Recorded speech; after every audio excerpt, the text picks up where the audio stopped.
হবে। আমরা বলতে চাই, তারেক রহমান বাংলাদেশের রাজনীতিতে উজ্জ্বল নক্ষত্র, তিনি বাংলাদেশের ভবিষ্যৎ। আজকে তারেক রহমানকে ষড়যন্ত্র করে, নির্যাতন করে তারেক রহমানের কোমর ভাঙা যায়, কিন্তু মনোবল ভাঙা যায় না।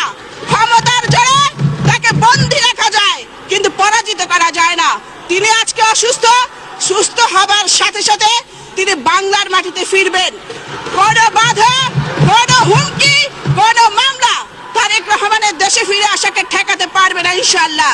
তিনি যেদিন বাংলার